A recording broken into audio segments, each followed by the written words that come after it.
Welcome, everyone. We're delighted you're able to join us this morning for today's panel discussion. My name's Sophie and I'm Research and Projects Officer at Future of London. Today's discussion is the launch event for our Rethinking community engagement programme.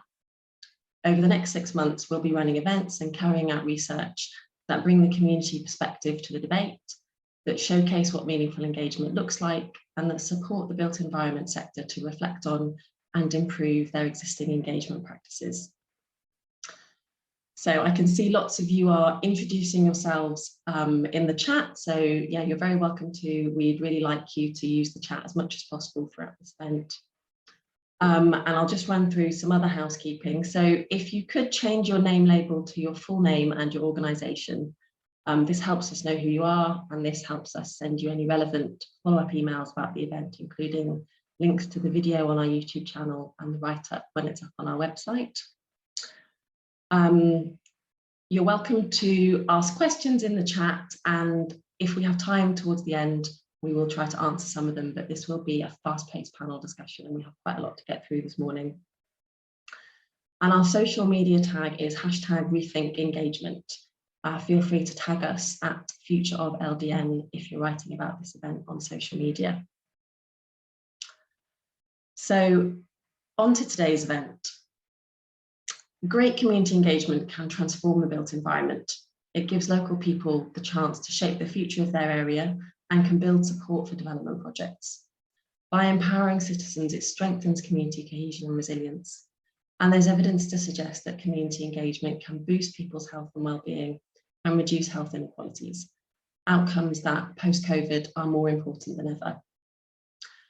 But are we getting consultation right? In 2019, Grosvenor published the largest ever canvassing of public trust in large-scale development in the UK. It found trust in the planning system is almost non-existent. When it comes to planning for large-scale development, just 2% of the public trust developers and only 7% trust local authorities. And in a survey conducted for our own 2021 project, Building Recovery, we found that 72% of respondents expressed concern that practitioners don't have enough training and or the right training in community engagement skills and approaches. So as a sector, we need to do better. We need to avoid tokenistic and superficial engagement. We need to build trust with communities, and we need to take responsibility for the barriers that prevent people from taking part in engagement processes. In short, we need to rethink how, and perhaps also why, we engage with London's communities. And to do this, we need to listen to community organisations and representatives to hear what good engagement looks like from the perspective of those who experience it and get their advice on how to earn the trust and support of local people. Today, our panel will reflect on how and when communities are invited to input into the consultation process, what the sector is doing well and what it could do better, and the importance of making ourselves easier to reach.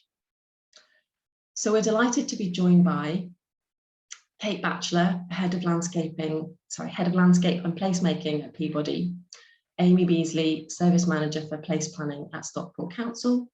It's great to have an out of London perspective. Palmer Black, an independent community and resident engagement consultant. Eileen Conn, community activist and founder of Peckham Vision.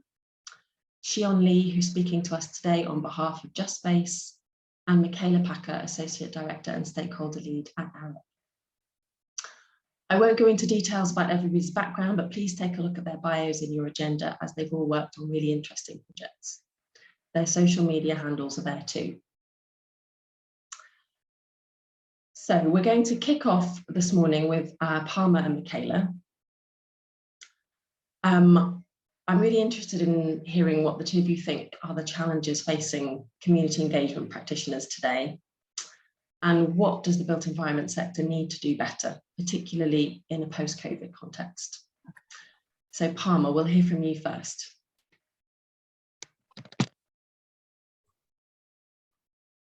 Hi there, and thank you so much for inviting me here to speak today.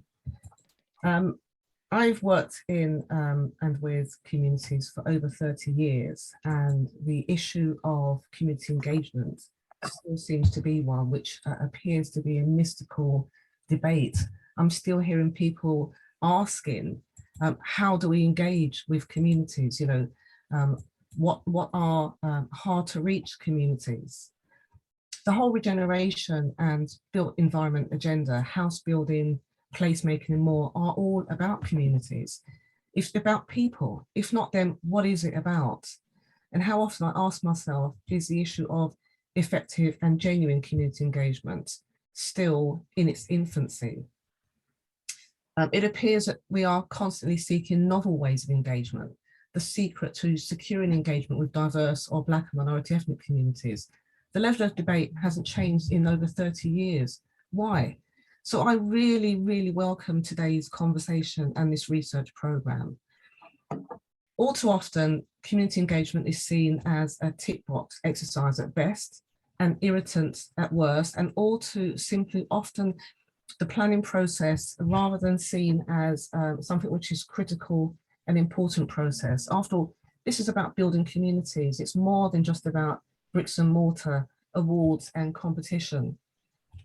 Unfortunately, my experience in the sector has highlighted one of hierarchy and division, the so-called educated and the perceived uneducated of the working classes, which leads to residents being looked down on and their opinions deemed not worthy. It's often about snobbery when it comes to expertise and the job roles that some in the sector have.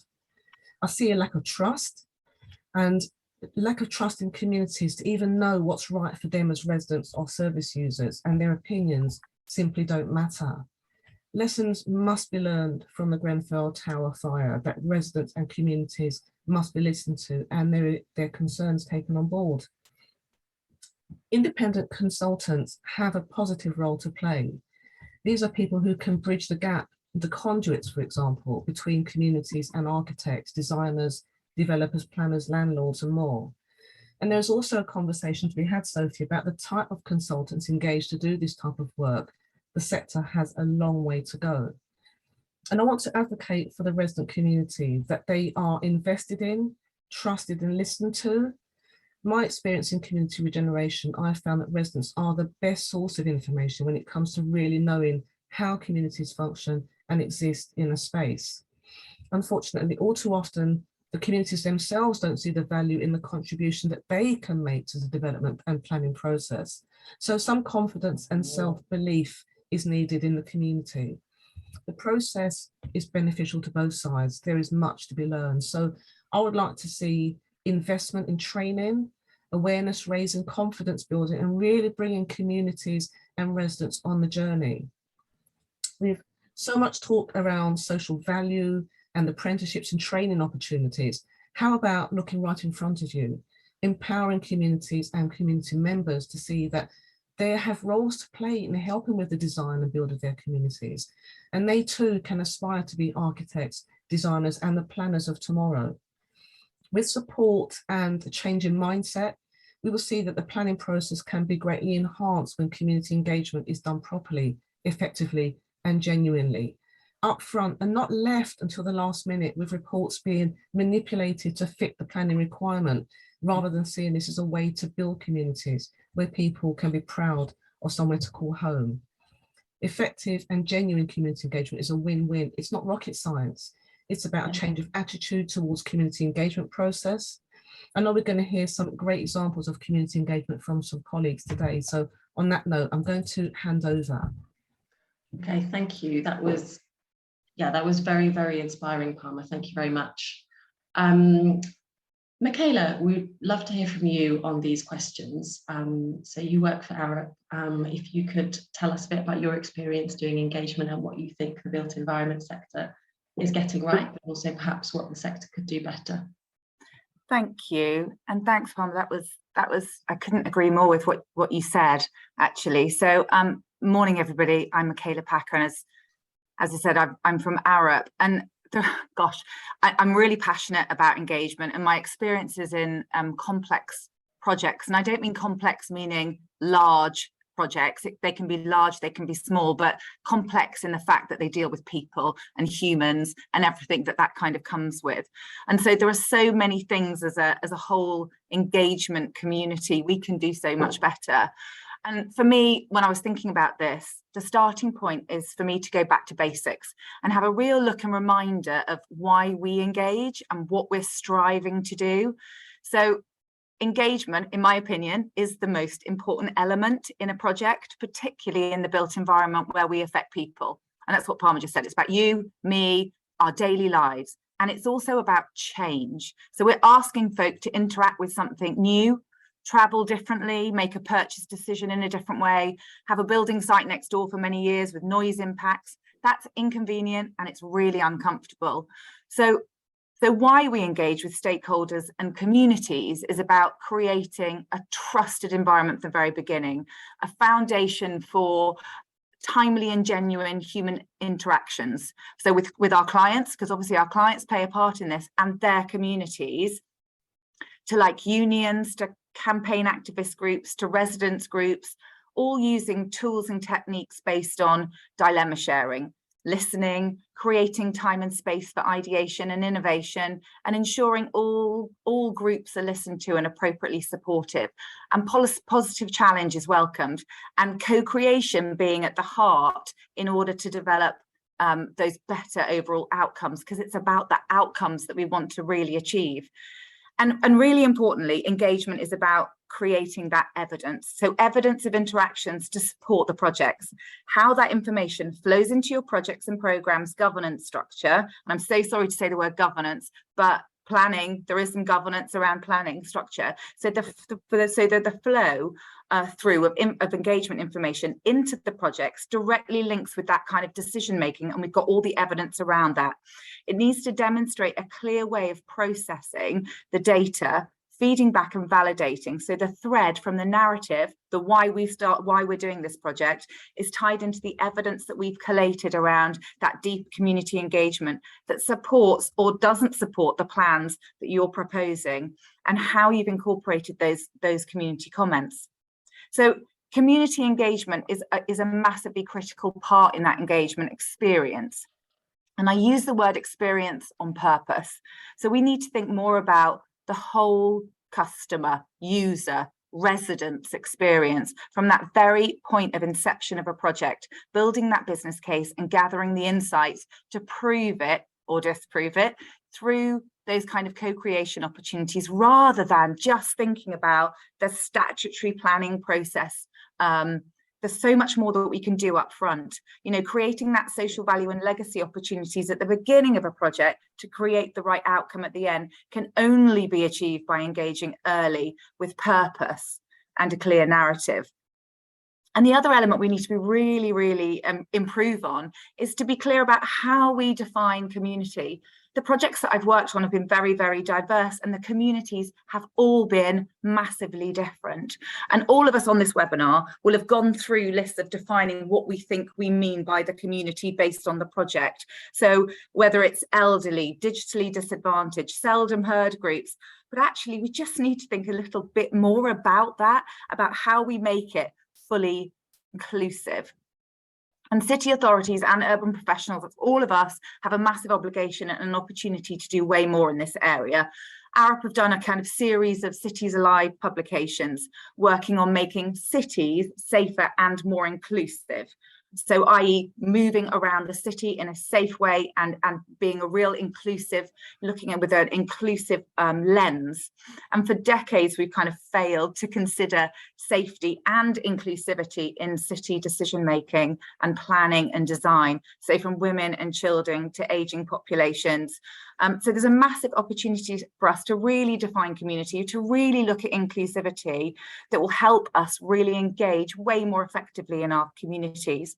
And of course, we've had all the challenges around post-COVID and how that's changed the landscape of how we engage with our communities. And COVID has accelerated advances and investments in technology. And I know we're going to talk about that a bit later on. But the fact remains, in my opinion, we often miss the point of community engagement, remembering it's about change and it's about people. So we need to be so much better about how we define it. We need to work so much better with local authorities, community leaders, more local groups, to ensure we reach deep into the areas that we really need to gather those experiences and those views from. So community engagement is not a PR campaign. It's not a one-off activity, certainly not a tick box. It's a real deliberative set of planned and continuous activities throughout all of the stages in a project to elicit insights, influence, connect people, and most importantly for me, create better outcomes. So thank you. Thank you. That was great. Yeah, I think that call for more work cross-sector and for us to work better with our partners is something that Future of London is always really keen on, and that's why we wanted to have this diverse panel talking about this today. So we've heard about some of the challenges facing practitioners and some of the things that perhaps we as a sector need to do better, including listening more and involving communities early in the process. So I'd like to ask now, from a community point of view, what influence do communities really have? Do they feel heard? Are they involved early enough in the process? And we're going to hear from Shion and Eileen on what meaningful engagement looks like and how we might do things differently. So Shion, let's start with you. Great, thank you so much, Sophie, and hello everyone. My name is Shion, and today I'm here representing Just Space, a London-wide network of community groups, and I've pasted a link to Just Space's website in the chat, and all the other things I'm mentioning today, their links are also in the chat for your reference. And what I'll be discussing in response to the questions posed are rooted in some of the themes and policies that Just Space has set out in the community-led recovery plan that was published about 2 months ago in April this year. And I really encourage you to look at this piece of work. The link you can find in the chat. This plan was created because we felt that it was important for the debate about post-COVID recovery to include community perspectives, because communities have so much to offer and should be steering how the places they inhabit are shaped. But I would say that currently they're not involved early enough in planning processes. So the key term I want to highlight here is co-production, a term for me that evokes joint action and equal partnerships. And co-production was also one of the key themes that was raised in the recovery plan. So in guiding meaningful participation, it's crucial that the idea of co-production is not just proclaimed as a slogan, but actually implemented in decision-making. So the Just Space recovery plan sets this out in policy 8 on page 18. And co-production is a term that different actors have come to use, and it hence risks becoming an empty term. But through the workshops that Just Space organized with about 60 community groups in London, I've come to see the term as a principle of initiating meaningful participation of communities that fosters long-term equal partnerships between communities, local authorities, and built environment professionals. Because most of the times, communities are only given the opportunity to engage in planning decisions once the agenda has been set by more powerful actors, and their contributions tend to be sidelined. So communities need to be engaged from the beginning stages. Policy 9 of the recovery plan sets this out. But for this to actually happen, I believe there needs to be resourcing. There needs to be equal resourcing for there to be an equal partnership. Communities need to be actively enabled because oftentimes there's a crucial depletion of resources for communities to be able to do this kind of work. And in practice, this might include provision of affordable or even rent-free community spaces that they can use, and actively reaching out to quiet voices through appropriate tools of communication so that methods of engagement are inclusive. And an example that I want to highlight here is the Live See Exchange on the Old Kent Road. It's a grassroots project that was initiated by Nicholas Okrulu of Penn People. It's a multi-purpose space that contains workshops, studios, multidisciplinary spaces that often hosts programs for skills development, and local makers and artists use the space. The local residents have also made use by participating in the various programs, as well as community consultation pop-ups that they've hosted. And I'm not bringing this example as a perfect model of co-production, but I think it's a great example to learn from because it shows how the local community can be enabled in their relationship with the council, as well as the built environment professionals. They were successful in receiving funding from the Mayor of London and the Southwark Council and other sources. So on the flip side, it makes me wonder how many of community initiatives like this never came into being because of a lack of resource. And I think it's important to take that into consideration that oftentimes communities need to be enabled first for there to be meaningful engagement. Thank you. Thank you. Yes, and I think that resonates with what Palmer was saying about resourcing and supporting and confidence building. Thank you. Eileen, we'll move on to you. Thank you very much, Sophie, and thank you very much for inviting me to take part in this discussion of such a timely topic about rethinking community engagement, and I stress rethinking. In just the 4 minutes, I can only refer to some key ideas, but Sophie, I think you're going to be putting some links into the chat box for papers that I've been mentioning, which will give more details. So I'm going to skate over some really rather complex ideas, but I hope that they can be useful during the discussions that happen over the next few months. Something's definitely not right. As Sophie mentioned, in 2019, just before the pandemic hit us, Grosvenor Estate, the largest private landowner in the world, conducted a public survey which revealed that only 2% of the public trust developers and only 7% of the public trust local planning authorities. In its so-called democratic society, that's really not acceptable, and it's going down all the time, including participation in local elections. The National Community Alliance have just published the results of their recent survey with similar results, so nothing's changed. As a community activist for nearly 50 years now, alongside my professional activities, this doesn't surprise me at all, because people everywhere are buffeted by redevelopment plans devised by outsiders and then being asked for their views far too late. This misses out a crucial aspect of good planning, which is to start with what is there and incorporate local knowledge. Without that, in my view, planning is like a three-legged stool with only two legs, and it's not surprising it falls over. So more and better of the existing engagement approach, however well-intentioned, will alienate local people even further. Here are some ideas that may help with the rethinking. We need to understand that there are two very different social systems interacting all the time in community engagement. The community is much more than thousands of atomized individuals. We need to see it as a relational social system with its own organizational structures, which is very distinct from the transactional social system of institutions, companies, and registered charities that we all work for. There is a link, I hope now, in the chat box for my paper on community engagement in the social ecosystem dance, which explains the details of this. It's really important, and I hope that anybody thinking about community engagement really reads that. Once we do that, we can see that horizontal engagement between peers in the community is the community's natural engagement process, compared with the vertical engagement of top-down and bottom-up between the two different social systems. The consultation processes need to incorporate the community's own horizontal engagement in the consultation timetable. And what I mean by that is things like the community's own discussions within itself through community events and newsletters. This is not something new and additional for the vertical process to do, but to enable the community to do itself. It leads to much more informed responses in consultations, but there's rarely time allowed for it. I have a few further suggestions to make to help in this rethinking, coming from my long decades of experience in all of this. These include, first, in urban areas, not to call all development place making.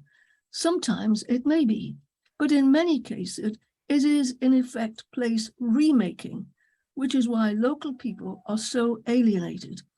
Their place is already made, and yet outsiders come along and say they want to make it a place, until the process has changed. So it starts with what is already there and engages them at that stage by finding out what is valued about that. Any intervention is likely to be resisted and felt to be an unwelcome imposition where they are not being listened to. Second, please stop calling local activists usual suspects, which is a derogatory term for volunteers giving up their personal time to work together with local people to articulate local views. Stop viewing them as gatekeepers, which I heard many council officials talking about, and realise they are potentially valuable gateways into the neighbourhood and local communications channels, and help them to fulfil that promise.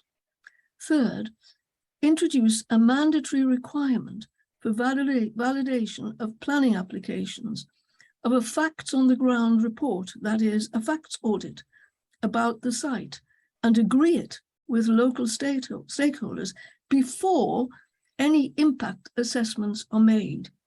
There's a link to an article about this idea, I hope, in the chat box. These and many others changes would help us to rethink the current processes leading to redevelopment from inside instead of being imposed from outside, and begin to renew the trust, I hope, in developers and the planning system. Thank you, Sophie. Thank you, Eileen. That was really, really interesting. And yes, do check out all the links that are in the chat. As Eileen said, she has a lot of experience and she's given us a lot of food for thought. So I'm going to move on now to two practitioners, Amy and Kate, in the built environment sector, who are trying to be more community-led and more neighbourhood focused. So we're going to hear from them about how they've been trying to do this in their respective roles and places, and also about the need for more resources if we want to engage with people in a more meaningful way. So Kate, let's start with you and your work at Thamesmead. Thanks, Sophie. Yeah, so I work for Peabody in Thamesmead, and Peabody has this kind of long-term commitment to Thamesmead as a town. And one of the things that I've been working on a lot is thinking about like holding this ultimate vision, like this aim of like, how can you transfer power to the people who live in a place to make decisions about the place? And so we kind of have that as like the ideal scenario, and have been over the last few years kind of trying to kind of test and trial ways to actually make that happen. One of the ways that we've done that is on a sort of fairly significant public realm scheme, sort of just under 4 million, which is part of a European funded project called Clever Cities, which is about kind of researching the idea of this idea of transfer of power. And what we've done is we've recruited 11 people who live or work locally to the project to be part of the design, or to be part of the project team, I should say. And so they become, project members, and they collectively have called themselves the Community Design Collective, or the CDC. And it's been an incredible learning process for us. And there's lots of that we are kind of like reviewing and adopting and sort of taking on to other projects. But like that process has been quite an interesting one of like, we were very aware there needed to be some training, but actually some of that training has come both ways. So we give some training in how to read architectural drawings. Then we've had that almost like training sessions back held by some of the design collective, sort of a history of the place and the materiality, and actually all of that kind of local knowledge feeding into the process. And there have been some amazing benefits to that. So of course, there's a lot of detail around kind of specific elements of that design work, but there's been a huge shift in like the approach to the design of this project. So there was this real consensus from the collective that this project needs to be about a care and repair of the environment and not just about bringing new things in. And that fundamentally made a huge shift in the architect's practice and approach to this design work, which, you know, it's going on site soon, but hopefully will mean that what is actually delivered, the way that the money is spent, so we talked a lot about budget, that actually that gets allocated to the things that are kind of most important to people who actually live there. Another kind of really great outcome of this is of this process has been that these 11 members I think most people didn't know each other, hadn't worked together before, and through that process a number of them have set up a community benefit society in Thamesmead, and really interesting and taking a lot of that learning, and have got lots of amazing ideas of how they feel about the place that they live in and how decisions can be made, and taking on some projects and how they can work with us and other kind of stakeholders in the area. I think that one of the big points of learning has really been about is about when to like embed these processes and these decision-making processes within projects. And a kind of constant concern is like, we want to be there at the beginning. And I think Michaela's point around governance is a really interesting one, because it might sound a bit boring and very unsexy, but actually like embedding all the things that we're talking about into kind of existing processes and structures, whether that is looking at the REBA structure and going like, where does a project begin? Where does feasibility begin in an organization? What does post-occupation look like? Maintenance? Those were actually the things that our collective were really interested in. So like, we wanted to be there when you decided that you were going to allocate some money to some public realm in this area. Actually, we wanted to be part of that decision. And actually, we really want to be involved in the maintenance and the management models going forward. And so that's been really interesting and a great challenge to go, well, how do we review that? How do we look at those kind of standardized REBA processes that we all work to? And how can we actually kind of embed all of this kind of great work within that? And I think also with that becomes this question of resource. So if anyone works in community engagement, we always need more time and more money. So how can we embed that into those processes within like a client structure, but also funders, and making sure that we actually have the time and the money to do that, and that goes through that full life cycle of a project. Thank you. Yes, that's really interesting. I like I think the point you're making about learning from each other reinforces what Eileen was saying about the importance of local knowledge. So yeah, we might talk about capacity building, but I think that goes both ways. And yeah, hopefully you and Michaela might have an opportunity later to make the case for making governance sexy. So we will move on to Amy and hear about your work in Stockport, so an out of London point of view. Thank you, and good morning, everyone. So I think just in preparing for this kind of round table, I couldn't not think about COVID, and I think it's actually really important that certainly as local authorities, but as practitioners across the piece, that we reflect on how COVID has impacted on community engagement. So certainly from our experiences in Stockport, we've seen practically a big increase in people that's carried on since the pandemic, for people coming to the council for information. So we've seen a big increase in numbers of people on our social media channels, for example, which provides some real opportunities for us that we didn't have before.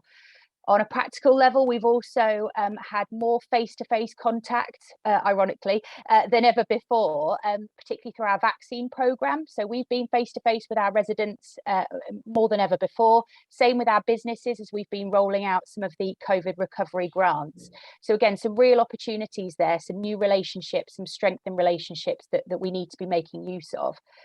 What we've also found through the pandemic is we've been working even closer with some of our major stakeholder groups, so our VCSE network, some of our mutual aid groups, some of our business leaders. And again, those strengthened relationships can now carry on. They are now able to help us with things beyond COVID and COVID recovery and get involved in some of the planning discussions. And I'll come to more in that in a moment. I think it's also important that we've had to try out digital techniques more. And I think certainly in our case, and I know we'll talk about this a bit later on, we've gained some real confidence around digital engagement techniques. Not to say that it can be the only thing that we do, but I think COVID has forced us to try new things that we might have not done before. And again, that presents us with some opportunities. So in terms of Stockport, we are in the middle of producing a new local plan. So I'm coming to this discussion from one end of the spectrum. I'm talking about the big picture future planning for Stockport rather than what we're doing on individual schemes in this case.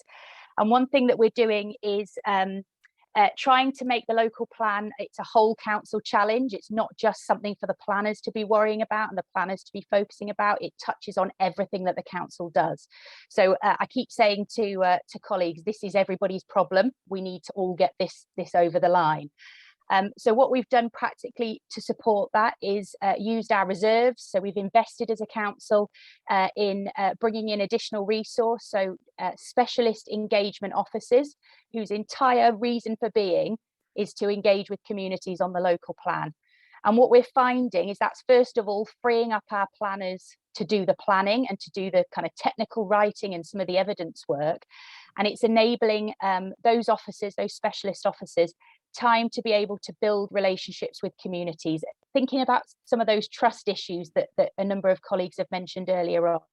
So what we're finding is having non-planners involved, they're slightly easier for people to engage with. We're finding that their language is different, how they speak to people is different, and we're finding that so far that's proving really, really helpful. The second thing that we're trying to do is look at this as a marathon, not a sprint. So we are seeing this as a long-term conversation with our communities about the future of Stockport. It's not just about coming to them and saying, here's a draft plan we've written. What do you think about it? We need to be talking to them well in advance, and we're certainly right in the middle of doing that. We're also trying to use, as well as kind of extending the length of our conversation, extending the breadth of that conversation. So it doesn't have to be the council talking to communities about the local plan. As I said, we have fantastic relationships now with some of our mutual aid networks, some of our BCSE groups. People trust them. You know, they recognize their faces, and what we're trying to do is provide those partners, whether it's businesses, whether it's local community organizations, provide them with information so that they can talk about the local plan confidently. We're not asking them to support it or not support it. We're just asking them to share information. And again, recognizing it doesn't have to be us that does it. Let's use some of those relationships, particularly those that have been strengthened through COVID, and make the most of those that trust that is already there. What we're also finding, just to finish off, is that people really need accessible information to be able to get involved. So again, with the local plan, the barriers go up. People think it's, I don't know what that is. I don't really understand the planning process. I don't understand where this fits in. I don't want to get involved because I don't know what to say. So a big part of what we're trying to do is to just increase the quality and the accessibility of the information that we're providing to people so that they can make an informed choice and they're able to give their views effectively. So some of the things that we're doing is recognising some of the feedback we've had, particularly from our younger people, around video content. So they've told us through the pandemic, actually, we find it more engaging, we find it more accessible. So we are putting a lot of effort into trying to move away from having a physical paper local plan to having it in video form. Some of that is topical, but we're also trying to focus on what does the local plan say about your specific local area, so that if you've got 3 minutes and you want to learn more, that information is there for you. You don't have to go through 250 pages of text to find out what does it mean for your local area. What we're also trying to do is look a bit more creatively at some of our face-to-face events. So trying to move away from just having traditional drop-in events, but looking at different types of events. So again, piggybacking, if I'm honest, on events that other people are doing. Community events, we want to have a presence there. Local artisan markets, we want to have a presence there. There are people there who don't know about the local plan. They're not actively coming out in an evening to come and talk to someone about it, but we can still share with them what we're doing and get their views. Yeah, thank you very much. I'm gonna chip in there so we give Santiago a chance to come in and join the conversation. I think yeah, a lot of what you were saying is in terms of accessibility there and breaking down some of those barriers are things that he has opinions on. So one of the recommendations in our building recovery report was that we should stop using the term hard to reach about those who are seldom heard and seldom engaged with, and instead we as a sector should make ourselves easier to reach. So in light of your work at Latin Elephant, Santiago, how do you think the sector should do this, and what can we learn from you and your work? Thank you for the invitation. Yeah, I've been hearing obviously the rest of the panel, and it's interesting. I think there's still a kind of an idea of still a kind of a top-down process instead of being a horizontal process. I think the idea of co-production that Sean mentioned is quite interesting. We still struggle to think of communities as obviously being at the heart of any development really, because they are the people who inhabit the places. So in the case of Elephant Castle, which is my experience and where Latin Elephant is based, we have been working very hard advocating for the rights of Black, brown and ethnic minority traders in response to the closure and demolition of the shopping center that was built in 1965. I'm sure everyone knows about this. And in particular, I want you to highlight, obviously, because as there's little time, one particular workshop, capacity building workshop we did with the traders called Demystifying the Planning Process. We did it in partnership with Sadak Law Center. I have to thank them because it was a very interesting initiative, and it was very practical. And I think that this is quite a key concept here. So within 2 hours, and this was in October 2019, in response to a planning application for a temporary relocation site called Castle Square, which is just across the train station. Elephant Castle is one of the relocation sites that was a result of the negotiations and the gains in this campaign. The application by developers Delancey with Sada Council, for instance, in a 3-story structure, did not contemplate lifts, believe it or not. There was no accessibility, there were no shop fronts contemplated as well, and the market was facing the still kind of to be built Elephant Park instead of facing Elephant Road, which is where most of the footfall comes from. So we organized this workshop, and people with, and I must strengthen 2 things here. One is tackling the jargon that is used in planning, but also community languages. I think that hasn't been mentioned today, and I think it's key. And one of the big issues that planning departments have is that, with all due respect, most of the people are monolingual, and when you do community engagement in a city like London or in any part of the UK, the diversity, that is a key aspect. So this workshop, we discussed the many material considerations. So we had a planning glossary for people to actually engage with what was the future market, that was going to be essentially their own relocation sites, because there were people, traders who were going to be displaced from the shopping center. And within 2 hours, we managed to file, traders managed to file dozens of objections, comments to the application, not just on the shop fronts, the lifts, the rent that wasn't specified, service charges, operation of hours, so many things that eventually in January 2019, when the application went to planning, it was a long session, a long evening with obviously Delancey, officers, councillors and traders who were at the forefront. So they were representing the objectors together with Latin Elephant and Sadak Law Center, managed to get significant improvements to a place that still needs improvements in design especially, but some control, obviously, that developers have that control. And I guess that's another debate maybe to be had. But in terms of rent, the shop fronts, obviously the lifts, the hours of operation, everything was discussed in planning, and it was gained. So I think that that's maybe just one example of the job that Sada Council and in this case the developers, the Delancey, should be doing. And ideally, we always say as a charity, our best scenario is not to exist. Why? Because these things should be done naturally within the democratic process that planning needs, and it's very, very absent in my view. Thank you. Thank you. Yes, I think that shows it's not necessarily going to be an easy ride to collaborate in that way with new groups, but just shows how important it is. Palmer, I know you've done work with groups who have traditionally been referred to as hard to reach. I just wondered if you had any additional reflections on what Santiago has said. Yeah, I thought Santiago's contribution was excellent, and clearly we don't have enough time to right all the wrongs in this short session, but it is just the start.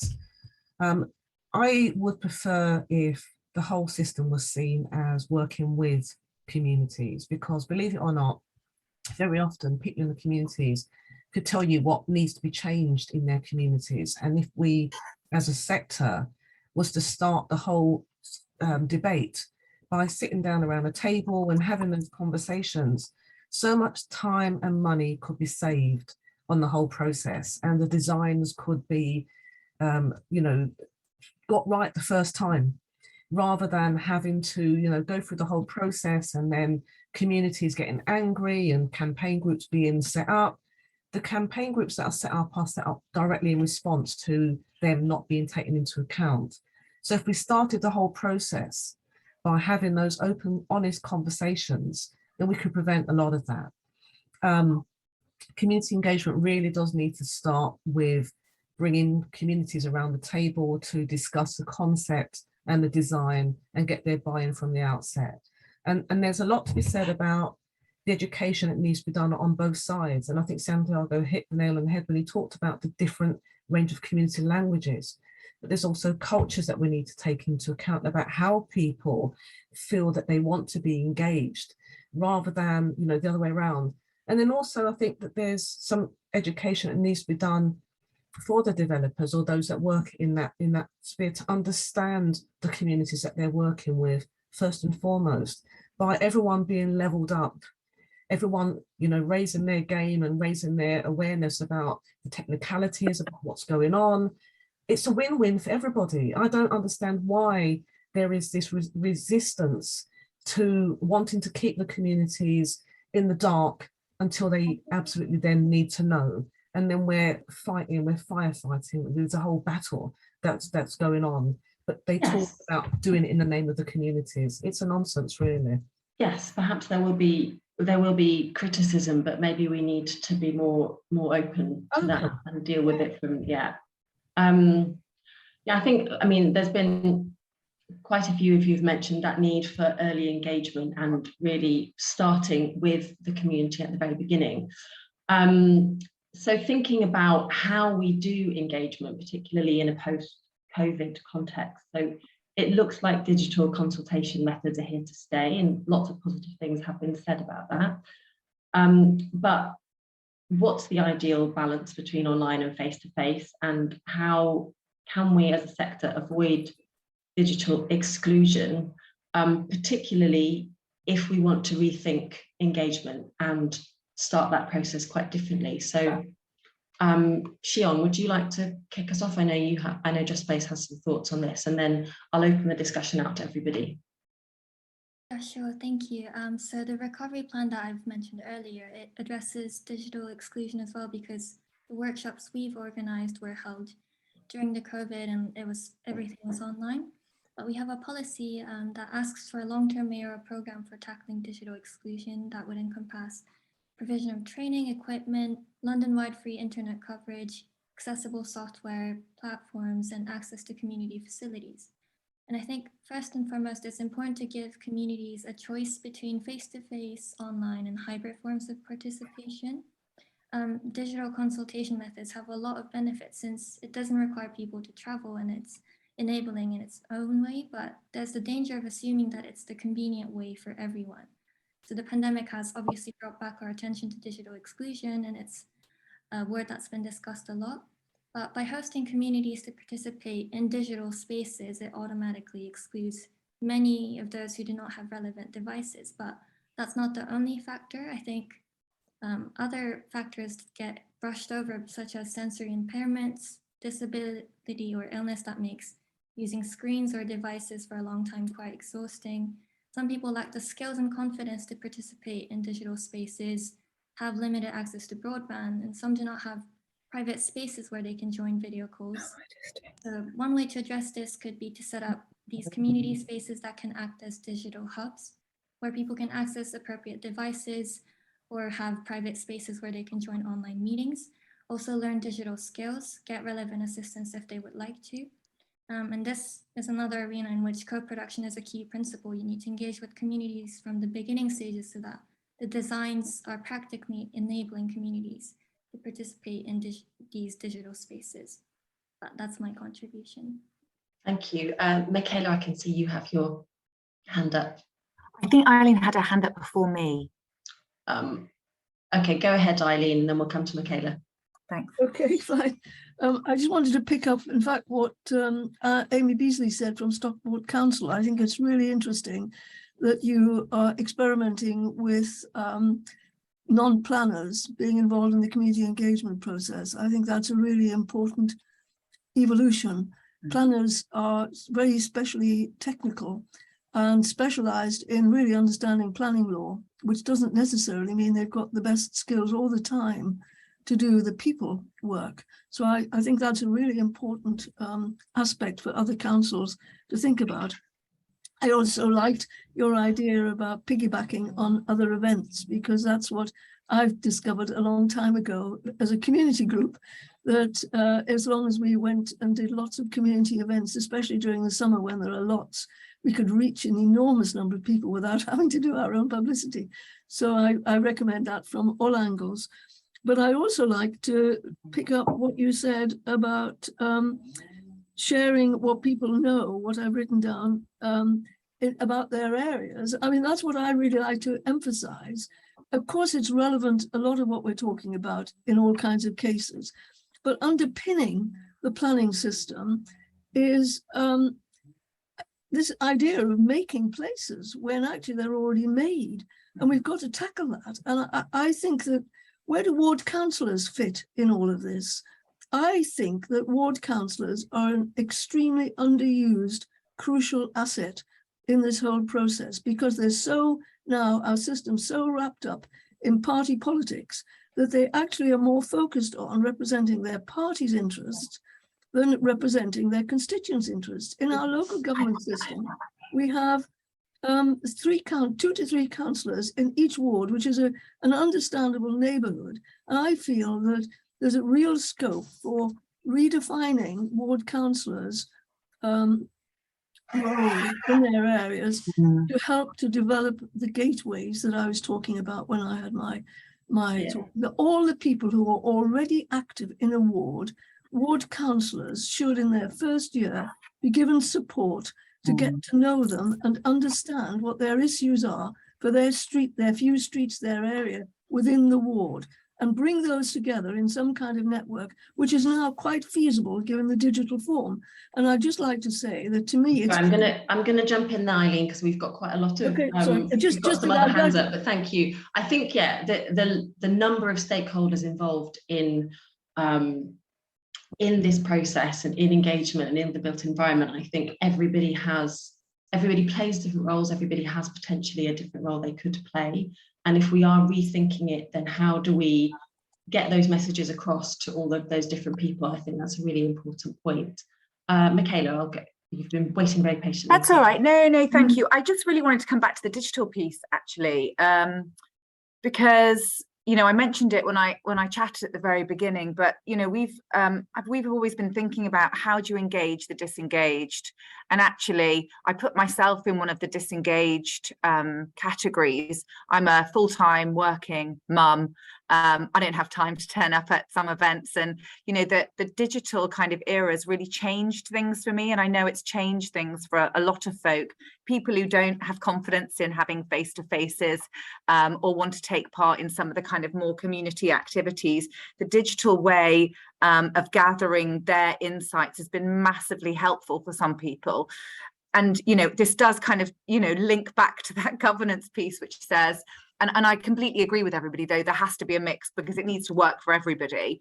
But we have found the data that we've looked at and the comments that are coming through, the age ranges and the demographics of folk that are coming through and making comments have been astonishing, from very young folk to the much older population, which traditionally we found difficult to engage with effectively. And so it's been a real eye-opener for me. But the data, and actually part of our job not only is about engaging with the community, it's then representing that data into the planning system that provides the evidence for our decision makers to make decisions. And that's the governance piece, and that's really important. So the digital bit for me really helps provide, you know, up-to-date, live, consistent data to help communities then have that evidence brought forward for them into that system. Yes, I think this point about evidence, I think, is crucial, and that's something that in the programme we would really like to explore in a bit more detail.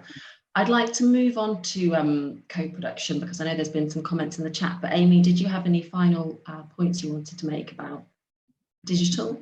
Just on the digital side, and I hope that this is recognised by other local authorities on the call, we can't talk about digital engagement methods without looking across the whole piece about digital in our areas. So we at the moment are doing a new digital strategy. We're looking at the physical barriers people face. Where's the broadband connectivity rubbish? We're looking at some of the softer side, skills and training. And I think we can't talk about them in isolation. We've got to look at the whole picture. Yeah. Oh gosh, somebody at my door there. Okay, thank you. And quite a few of you have raised co-production, and I can see there's been some comments in the chat as well. So it is something that we're hearing more and more about within the sector. But what it means in a built environment context, I think, is still a bit unclear. So before I ask our panelists for some of their thoughts on this, we're just going to launch a short poll with some questions for our audience, because Future of London is going to be doing some in-depth work on this later in the programme, so we'd really appreciate your insight.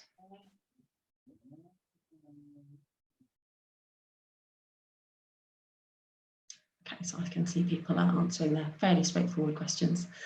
There's been a really great comment in the chat from Kieran Hyams at Arab, that we are all the converted in this webinar. So a key challenge is explaining the benefits to others, such as politicians, developers, funders. How do we do this? How do we articulate the value of co-production and early engagement? I thought maybe, Kate, I would come to you on this question. Have you had to convert anybody in your organisation? Has there been any challenge or difficulty in terms of experimenting with co-production? Yeah, I mean, I think it's a really good question, because you absolutely have to influence the people. If you already have a hierarchical organisation or systems in place, then you have to then try and influence the people who are at the top of that to kind of show them the benefits. I don't think we had any challenges going, oh, we don't want you to do this, but there was a kind of nervousness, absolutely. You know, when we were saying, right, we want to talk about budgets and how we make decisions within our organisation, there's a bit of a nervousness, like, well, how do we talk about that? And like that, it feels like there's so many other things we need to, just kind of decide before we can go out and talk.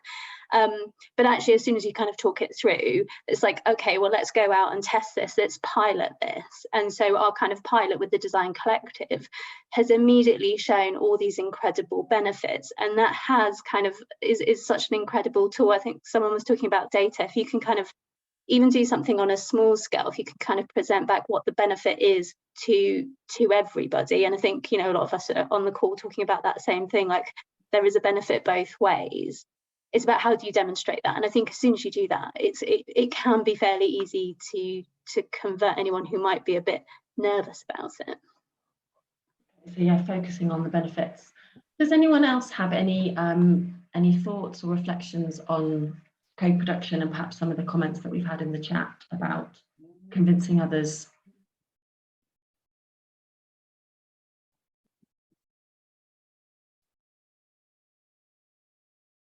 Eileen. Yeah, just very quickly, co-production is needed at the stage I was talking about before we start doing any impact assessments. We need to co-produce what the area is there as it already exists, a statement of that, and get that agreed by all the partners. And if people can't agree even on that, then to set out in writing what their disagreement is. So that's a fundamental foundation document in the planning process. Thank you. Anybody else? Yeah, I just really wanted to advocate that co-production needs to be something that starts right from the very, very outset. And it is about making sure that, you know, the communities that we're working with are equal partners at the table, so that their voices are really heard and they feel that they're really understood. And I think if we can get that right from the very outset, the whole process can be seen as a win-win. Because, I mean, who wants to develop an estate or a community that people aren't happy in? That's not the aspiration that is set out from the outset. So how do you do that? It is about seeing these communities as future residents, future business owners, and really building rapport and having respect for the communities that you're working in, rather than seeing it as a top down, you know, we are the experts and we know what's best for you. That's never going to work. So, you know, how do we do that? Yeah, and I think that point about, you know, there's a question of, I think, fairness, and there's a kind of moral question about this, but also that we will get better outcomes in terms of the places we make if we start with people. Yeah, absolutely. Michaela. Yeah, sorry, I was just going to say, you know, just working in the environment that I work at Arup, and obviously our clients are some of you guys and local authorities, it might be developers, and you know, many of the and people have said it before about time. So this is about co-production, but about time and budget, and it's so frustrating when you're at the very beginning of a project and you're in that inception stage and you're trying to look at the scope of what that engagement strategy is going to be. And obviously co-production is a really, really big part of that. Convincing some clients to just stop, take some time, find out some insights first, engage, and then come back to the table and have a look at that scope. Is it still kind of strong? Is a really difficult argument, because it is about time and money and a process that we kind of have to go through. Oh, sorry, I'm going to just put myself on mute if I... That's okay. You all heard the postman loudly knocking at my door earlier. Yes, the resourcing question, I think, is key, and I don't think there is enough evidence or existing evidence about the... We have to go, it is a fire alarm, I'm so sorry.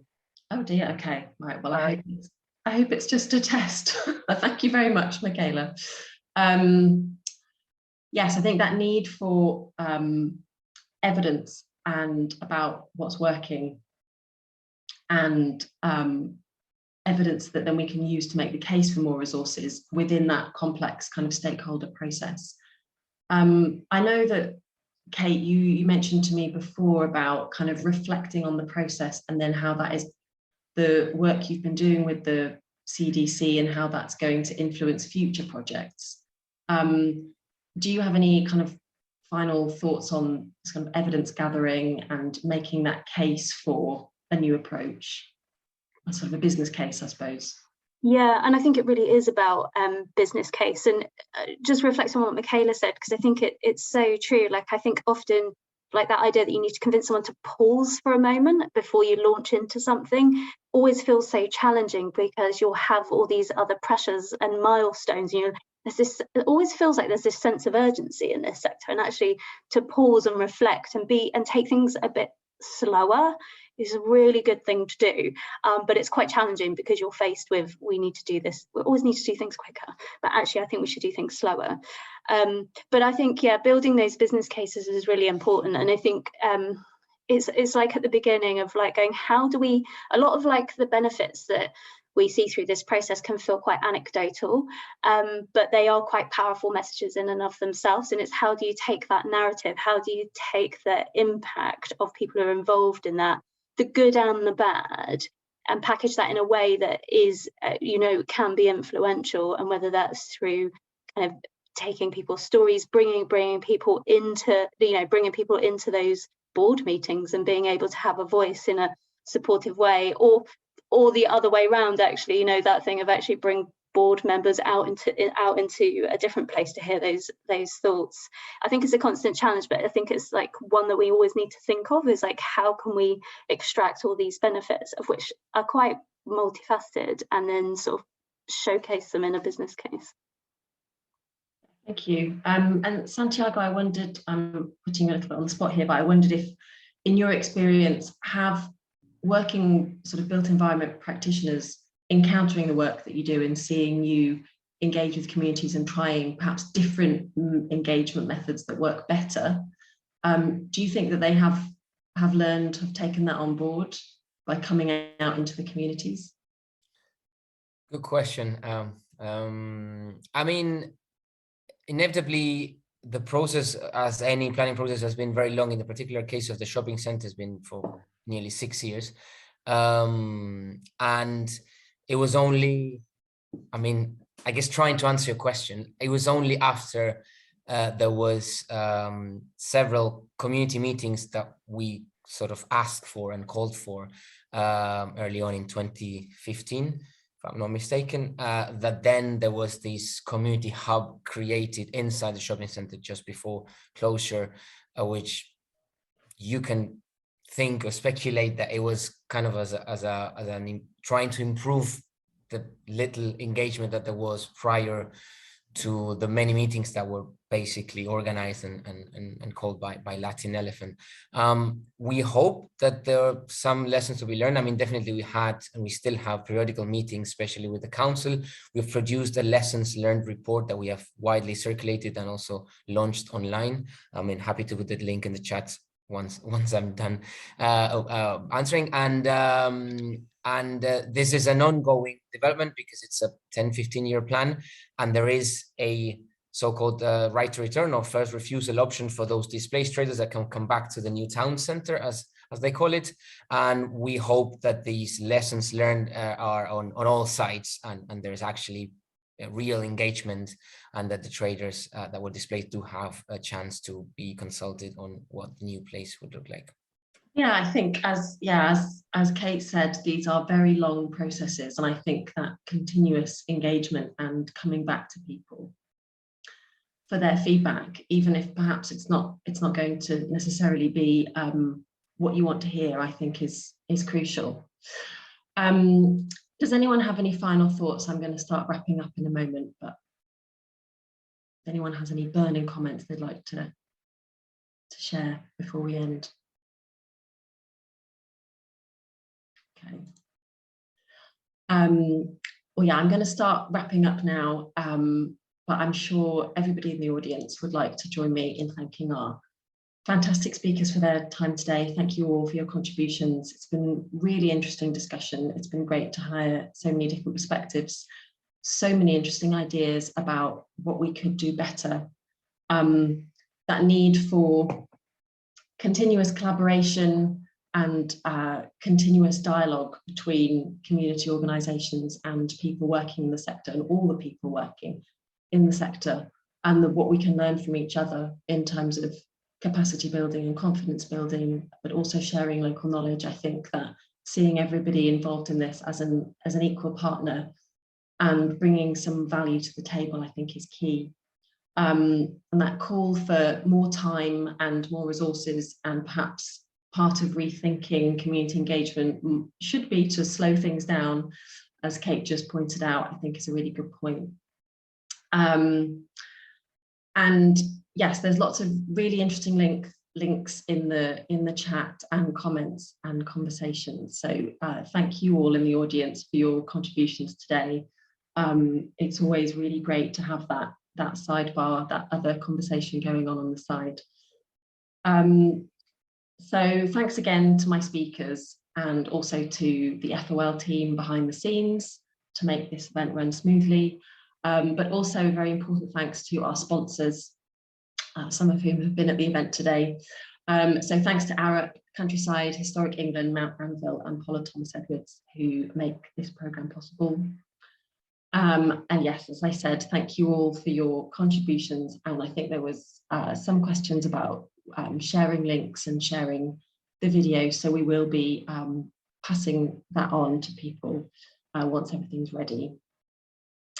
I think in our poll, then 99% of people said that they agree that greater clarity and agreement on how to do co-production is required. And that is something that Future of London is going to be looking at in some workshops over the next couple of months. We're also going to be running an in-person half-day conference as part of this programme in November. So please sign up to our mailing list and you'll find out when registration opens. And also keep an eye on our events page for other events as part of this programme, but also the other events that Future of London run. We have several knowledge programmes this year, also looking at designing in diversity and affordable housing. So please take a look. There are lots of links for you to open now in the chat. And so with that, we're going to bring this session to a close. So we will be doing a write-up of this event, and the video will be up on our YouTube channel soon. And please do fill in our feedback form. There should be a link to that in the chat now. It helps us improve our events and make things better for next time. And so from everyone at Future of London, thank you very much and goodbye.